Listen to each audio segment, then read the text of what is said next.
Originally, I had an opening joke involving worries my patron would force me to emulate Twilight from Lesson Zero, trying to reach your expectations, but I feel the need to open this differently. My Patreon goals included making this review if I reached a certain number, and a friend of mine named HMX Tyler Lee became my first and presently only patron and helped me reach that goal. Sadly, earlier this week, Tyler suffered a bad accident and was badly injured. He'll recover, but it's going to be slow going. I'm dedicating this review to him and the hopes he'll recover completely. Thanks, bud. You've been a good friend, and I hope you get well soon. Crossovers are one of the things that make fan works just so much fun. After all, if you like this franchise and you like this franchise, why not have the best of both worlds and unite them together? Well, except in Mortal Kombat vs. DC Universe, where that nearly destroyed both worlds. You get the point. Now, for those of you that don't know what a crossover is, it is when you take two franchises and have them come together in one setting. Now, this is not limited to fan works only. In fact, the original G1 My Little Pony cartoon was actually supposed to have a moment when a G.I. Joe character showed up. But, for better or worse, that never made it to film and we never saw it. Though, that has also not stopped people from assuming that the Earth Megan came from is also where every Hasbro property ever made had their TV series too.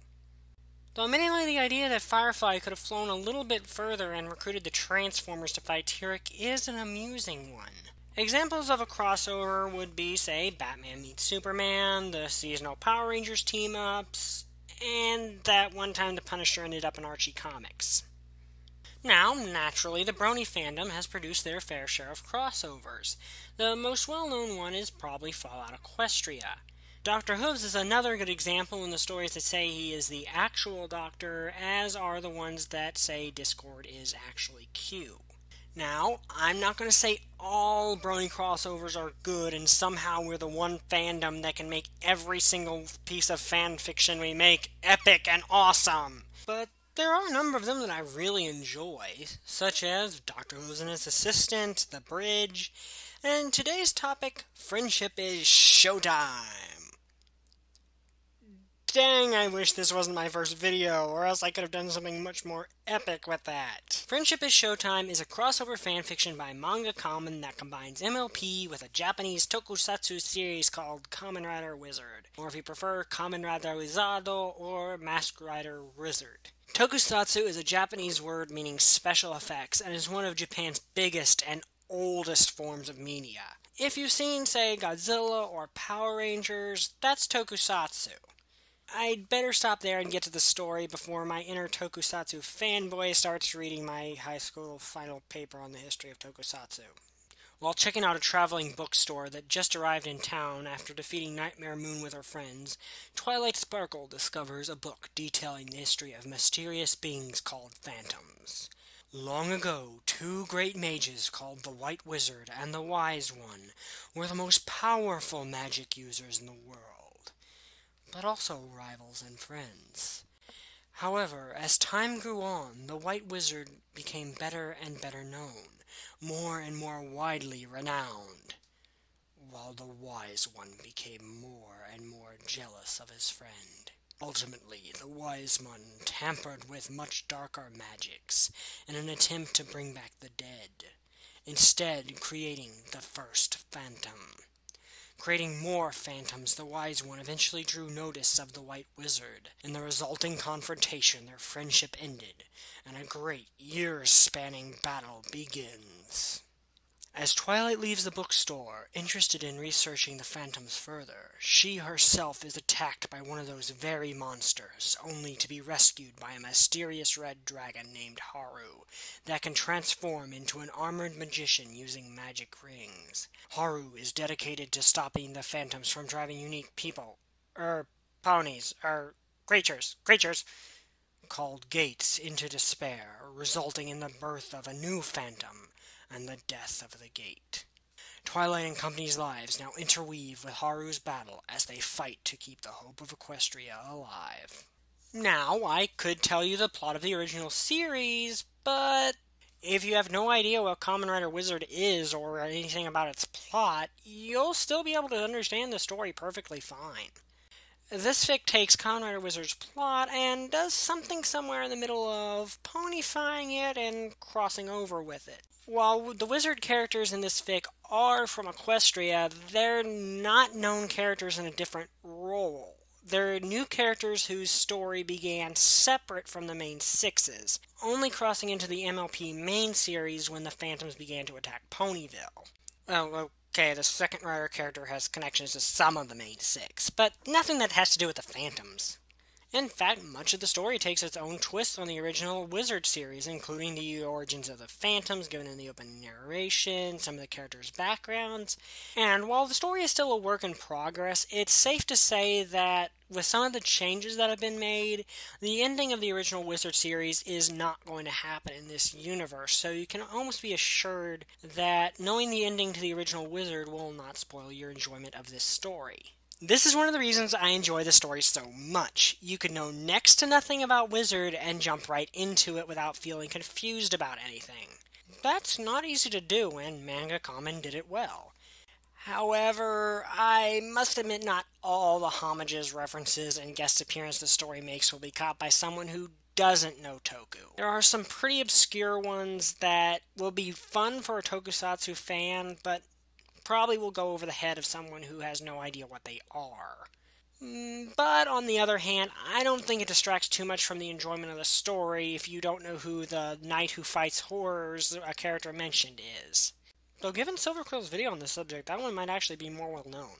And more often than not, Haru and the main cast don't know who the guest stars are either, so you learn along with them. On the other hoof, with the new elements the writer has created, including more spells for Haru, new Phantoms, and of course the main six being present and a big part of the story, those who watch Wizard aren't just getting everything you already saw, now with extra ponies! They're getting a new and exciting story of its own that's still faithful to both Wizard and MLP. Another strength of Friendship is Showtime is just how it weaves the canon MLP events with the new Wizard elements that have been included. The story begins not long after the Season 1 pilot and the defeat of Nightmare Moon, and most chapters integrate Haru and the Phantoms into an event of a Season 1 episode. For example, this universe's version of Applebuck Season has the Gnome Phantom targeting Applejack and making her already stressful situation during that time worse, while Haru and the others are now not only protecting her from herself, but from Gnome.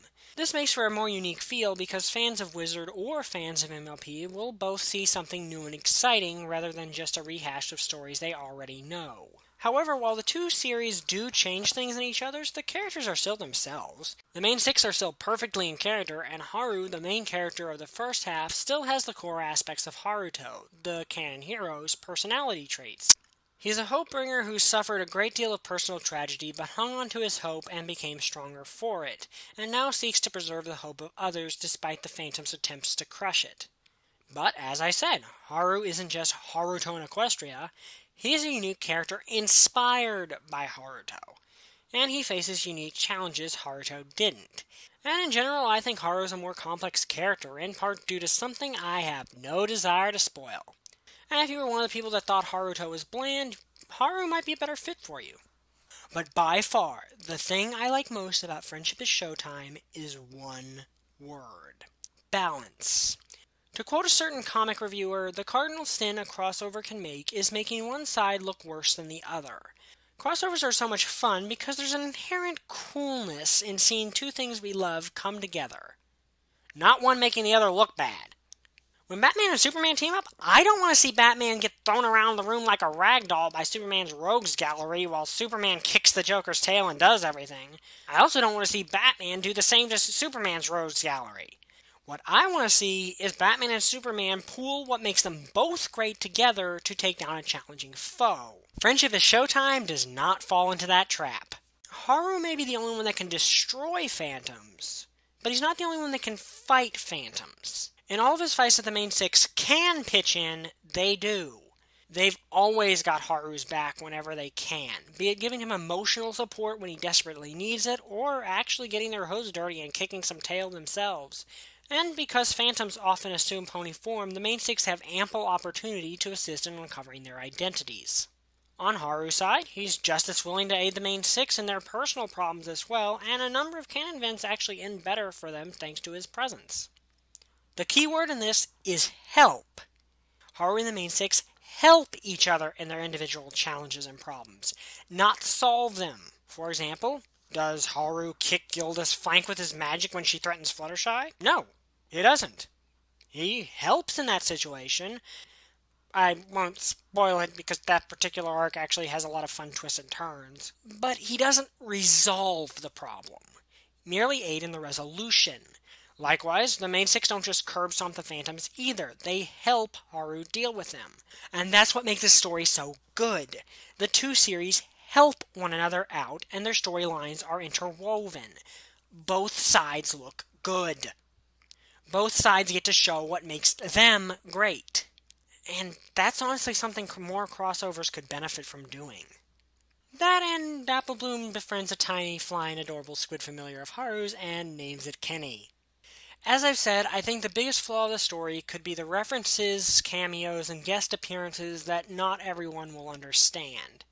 The writing, overall storyline, and characters are all written well and stay faithful to both source materials while still remaining fresh in its own thing. If you hate tokusatsu, this probably won't change your mind. But if you like yourself some Power Rangers, Kamen Rider, or simply watching ponies help a dragon wizard kick supernatural demon flank, this might be the story for you. This has been Godzilla Wolf 1, and thanks for all your support. Bye! I still don't have a catchphrase.